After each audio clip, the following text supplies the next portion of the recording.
Hello guys, अस्सलाम वालेकुम। तो गाइस, आज हम लोगों ने नाश्ते में बनाई है मकई के आटे की रोटियां। तो देखें, सबसे पहले मकई का आटा गूंद लिया, फिर आप देखें अच्छे से गूंदा गया। ये मेरी मम्मा ने सुबह सुबह उठ के मकई का आटा गूंद दिया था कि आज मैं अपने बच्चों को मकई के आटे की रोटियां बनाकर खिलाऊंगी। तो देखें कितने अच्छा पेड़ा बना है। और ये मैंने रोटी ट्राई की है, बनाने की कोशिश किया है। सबसे पहली दफा मैं ये रोटी बना रही हूँ। तो आप सबने कमेंट्स में बताना है ये कैसी रोटी बनी है। देखिए, आप भी इस तरह से, अगर आपको नहीं रोटी बनानी आती तो मकई के आटे की रोटी बहुत इजीली बन जाती है। तो आपने भी इस तरह से बना लेनी है। ये देखें, मैंने भी बनाई है, फर्स्ट टाइम बनाई है। तो आप लोग बताइएगा कैसी बनी है। तो देख सकते हैं, फिर मैंने इन दोनों तरफ से ऑयल लगा दिया ताकि अच्छे से ये ऑयल में फ्राई हो जाए। और वैसे भी सर्दियों में आजकल बहुत मजे की लगती है। ये दूसरी साइड पे मैंने साग रखा हुआ था, वो गर्म कर लिया। फिर साथ में मैंने चाय बनाई।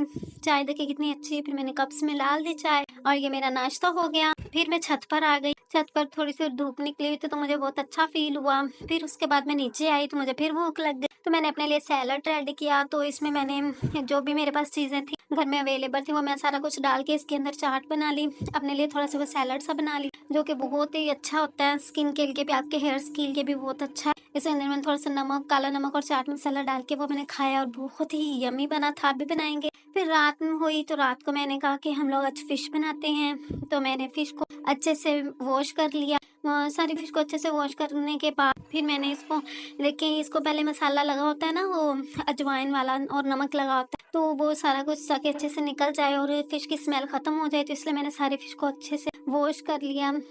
देखिए बहुत अच्छे से वॉश करेंगे आप ताकि सारा अच्छे से निकल जाए। तो आजकल वैसे भी मौसम चल रहा है सर्दी का, तो इसमें फिश बहुत ही मजे की लगती है। तो हम लोगों ने भी बहुत ही मजे की ये बनाई थी।